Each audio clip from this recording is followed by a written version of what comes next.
So this is a BMW M52 out of a 1997 BMW 328i.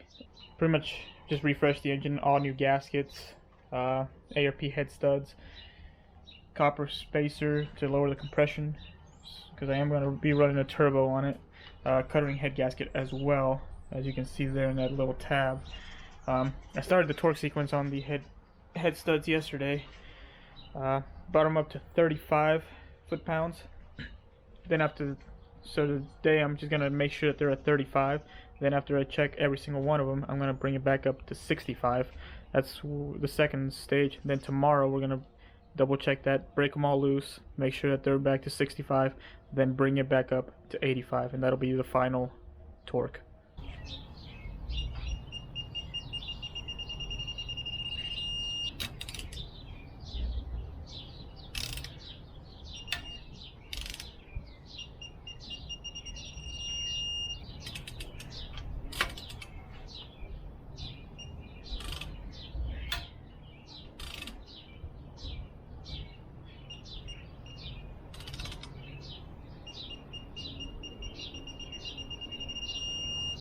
Okay, so now that that's all done, I'll come back tonight around 10 o'clock and make sure that all these are still at 65 foot-pounds.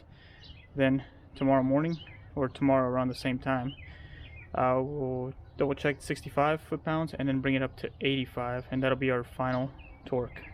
Okay, so we're on the third day of torquing these head studs down on this M52. Yesterday we brought it up to 65 foot-pounds. So today we're gonna make sure that they're at 65. We're gonna break each of them individually loose and bring them back up to 65, each one individually.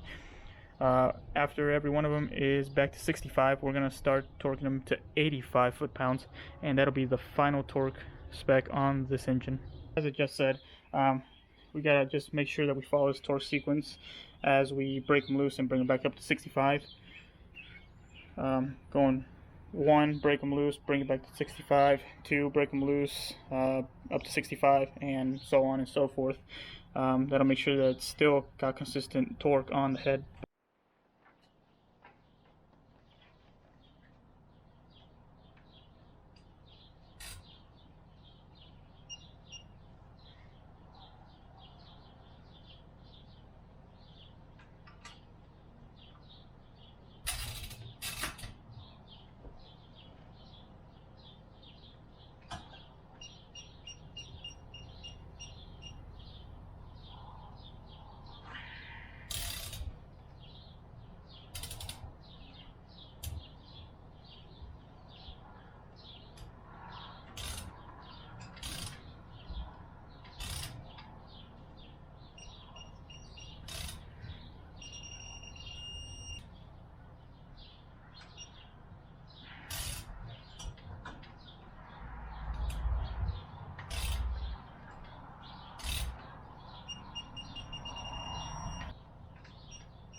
Okay, so now all of them have been broken loose, brought back up to 65.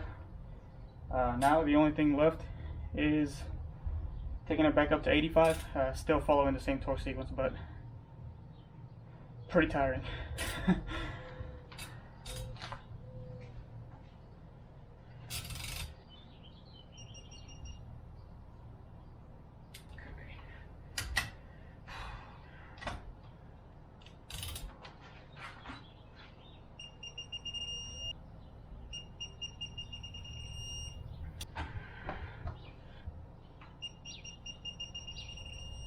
So it is finally torqued down. All the head studs are at 85. Just as a precaution, I'm probably going to come back later tonight around 9 or 10 o'clock, make sure that they're still at 85, but it should be ready now. Again, like I said, just double check, because better safe than sorry. So whenever I'm throwing on these cams, I make sure that the bearing surface is completely clean, free of any debris, because if you have any little piece of dirt, that's going to spin and it could damage the bearings and the camshafts, or even potentially get into the oil and cause further damage. So after I make sure that that's clean surface, I just add a drop of assembly lube. I use the Permatex stuff. It's a little bit better, a little bit stickier, and just start putting them on. Then after that, we'll torque them down to the torque spec. Torque these cam bearings down to the proper torque spec. On these, I do believe it is 15 Newton meters or 11 foot-pounds. So go in pretty much a crisscross pattern, just like we torque down the head studs, just to make sure that they're even torque along the entire cam, because these do have, being so long, they do have a tendency of cracking. You can actually break the entire camshaft.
So pretty much all of them are torqued down now. I'm just going to go over them one more time just to make sure I didn't miss one.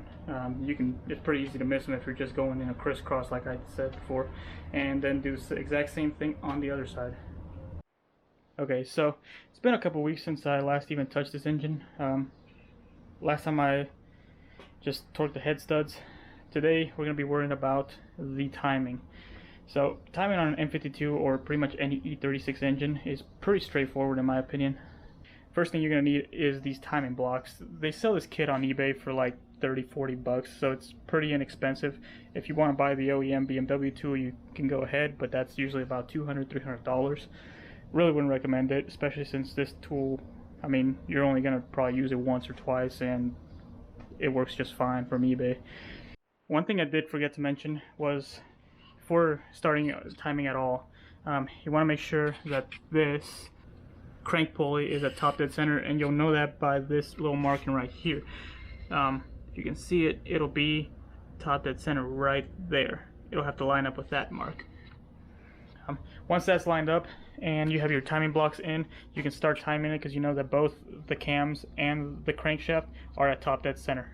So now that the cams are completely torqued down to the correct spec, the timing blocks are in, and the crankshaft is at top dead center. Now we can continue with the timing. Next step of this is pretty much throwing the main sprocket onto the exhaust side, which is this one on the left. As you can see on this gear, it has two arrows pointing up and down. Those, you pretty much want them straight up and down as you put it on. That will ensure that that little bolt hole right there is at dead center on that little slot.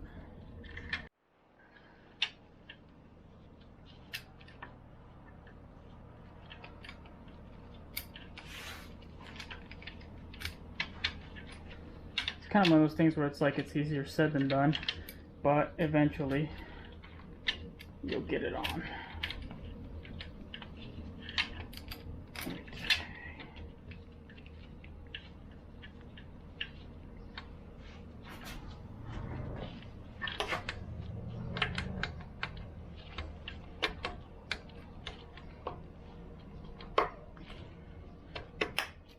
Just like that. So after getting this where it's supposed to be, next you can put tension on the main chain. either by putting in a dummy tensioner down here in the hole, or using just the original tensioner. I don't have the dummy tensioner, so I'm just gonna put this original one. I did end up getting a new spring for it though. Some people replace these with hydraulic units. That would be the better way to go, but those hydraulic units are usually about 150, especially right now. It's kind of hard to get your hands on them, so I'm just gonna replace the spring inside of it, and it should be fine.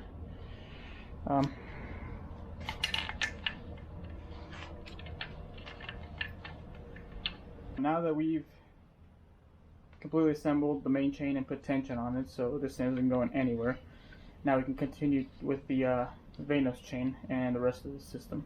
Next step is going to be installing this guide. This not only serves as a guide for the bottom chain, but also for the upper chain going through here. So what you want to do is you want to put a little bit of assembly lube, make sure it's not dry on startup.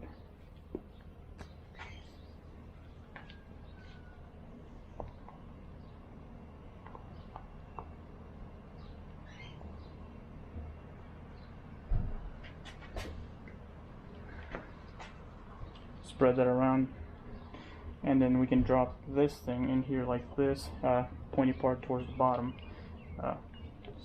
such as so. And there's two bolts that are holding this in. They are both an E6 bolts. There's a long one and a short one. The long one goes in the back and the short one goes in the front. Now that we've got this guide in, and we can continue with this part. So this is pretty much a shim for the vanos unit. Basically this can only go on one way because of this little bump, so that goes on like this, and then the shim, you can see where it's been mounted, so we're just going to mount it the same exact way. And there's 3 studs holding this in. Just hand thread them finger tight right now.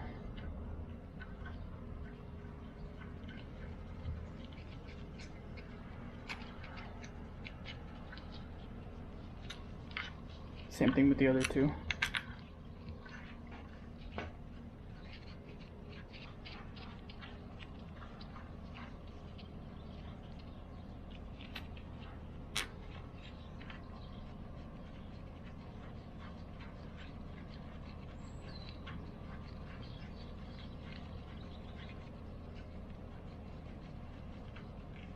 Okay, after that's snugged up, next we can install our brand new upper chain tensioner. If you're getting a brand new one, you're going to have this little pin right here. Don't pull this pin until you're ready to put tension on the chain itself. Right now we're just going to install it.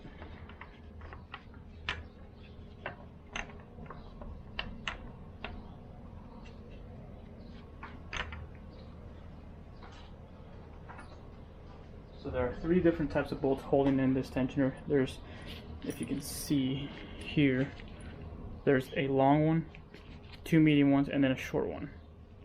The 2 medium ones are going to go straight up right here in the middle. The short one will go in the back.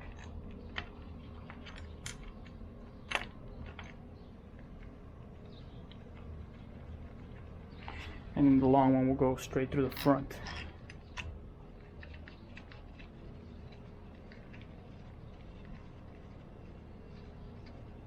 You can just finger tight, just make sure that they catch a thread.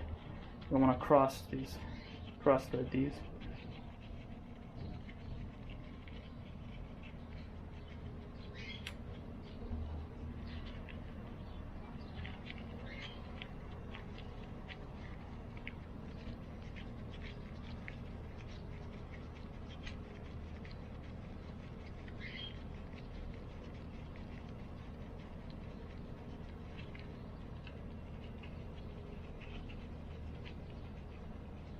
Okay, now that these are tightened, now we can put some torque on them. The torque spec for these is 10 Newton meters on these.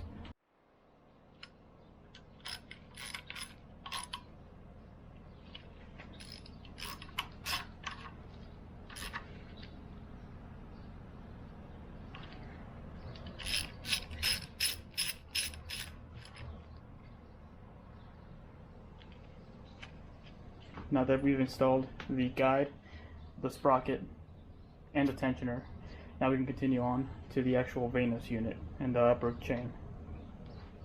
Now we can move on to what I would call probably the most important part, which is the vanos, actual vanos gears and the upper timing chain. So you want to throw these on like so, but it's kind of tricky because you want full range of motion as you go from one side to the other. You don't want it to be limited. So if we look at that, it should be able to move from one side all the way to the other, and same thing over here. But it doesn't look like it's lined up, so we'll have to move it and make sure that it gets lined up so that I have like the full range of motion. So my tip would be, if you are taking this apart and you're reusing the same sprockets and the same chain, just make sure that you zip tie and keep it in the same spot, because this can be kind of a pain. It took a little bit of trial and error, but as you can see, now when you move from one side to the other, let's see if I can. It has full range. This one's at the very edge of the right side. This one is at the very edge of the right side. And if you move it to the other side, very edge of the left side and left side. So now we are completely, perfectly in time. So now we're going to be installing some of the corresponding hardware for the vanos unit on the intake side. Okay, so the hardware I mentioned earlier is pretty much these three pieces. So on the intake side, for the vanos, you're going to have a 2mm washer, a thrust wash, a spring washer, which is concave as you can see, and a 4mm washer. It's very important that you put these in the correct order. If not, the vanos will not function properly. So we're going to start with the 2mm. That one goes just on that little dowel, just like that. Then the spring washer goes after it. The outer diameter has to be touching this, the back part, so such as this, like that. Concave with this inner part pushing out. Then the 4mm can go right on top of that. It's not going to want to sit correctly just because it is on the spring right now, but that's what these nuts on this stud is for. So these, you just want to finger tighten them first, and these will eventually be torqued down to, as you could probably guess, 10 Newton meters. Like that. Let me get a size here real quick. Right now I'm just going to bring these down by hand, snug, and then I'll come back and torque them down later. Okay, now we go on to the exhaust side. On the exhaust side, there's this small washer. I do believe it's a 2mm, smaller than the 4, so I'm pretty sure it's a 2. And that one goes in here like this and gets held on by 4 bolts.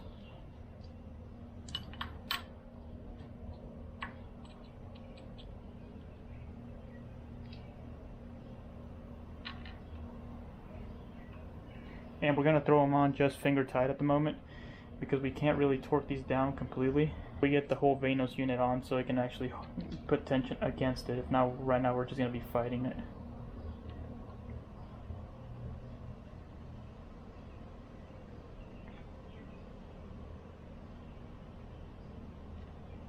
Next step is you want to take this tool that came with the timing blocks. It goes into this gear like this, slips in, and then you want to move this whole assembly all the way to the right, like that. Now, after that's done, we can slip in our brand new gasket. There we go, like that. Just make sure it's resting on the dowels right here and right here. And now we can install the vanos unit. The reason you want to turn it all the way to the right is because this right here, we want to catch it on this gear right here. As we turn it back this way, it should grab into this and just pull it in. So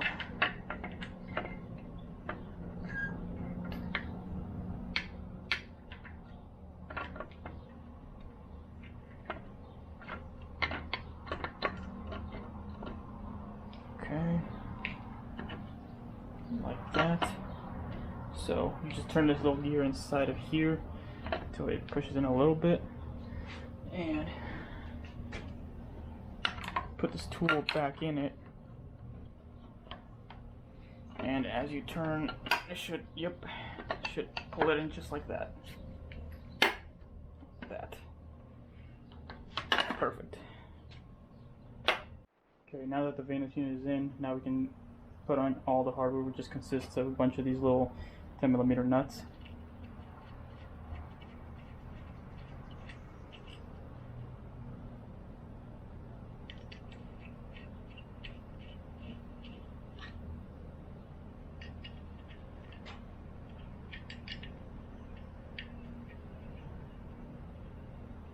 Right now I'm just going to run them down by hand, just to snug them up. I'll come back and properly torque them later. Okay, so now that this is on, snug, and vanos is on, everything's on, now we can go in and actually torque these to the proper torque spec, which is 15 Newton meters. Like I said, these are an E10 socket, and the proper torque spec on these is 15 Newton meters, or about 11 foot-pounds. And I want to do this in a crisscross pattern, just make sure that even torque is being applied.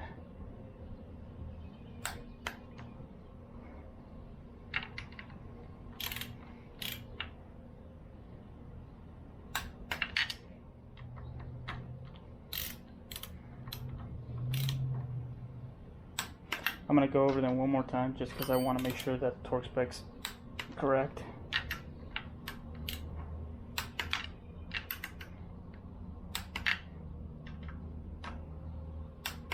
Alright, now that that's done, we can finally pull the pin on the tensioner, upper tensioner.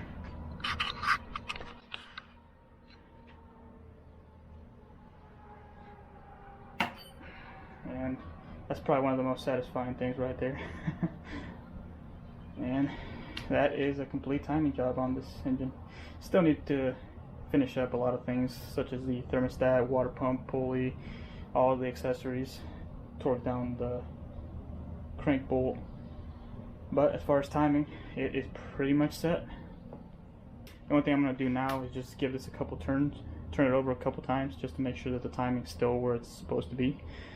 Make sure that nothing funky happens.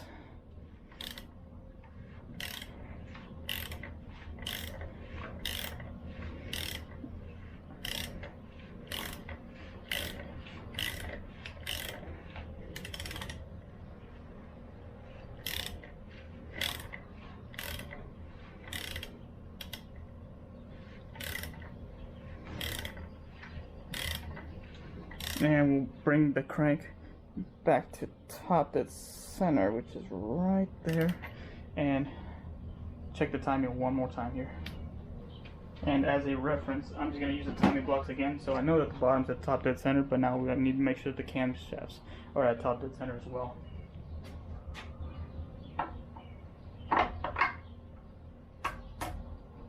Yep, perfectly aligned. And as you turn this, is make sure that there's nothing binding up. Make sure that it's turning freely, especially if you don't have any spark plugs in, because like in this case we don't. It should be spinning, turning over freely, no obstruction or nothing, which in this case it turned beautifully. Don't think I really have anything to worry about. Like I said, everything held timing after turning it over like 3 times, so it should be all set for complete reassembly now.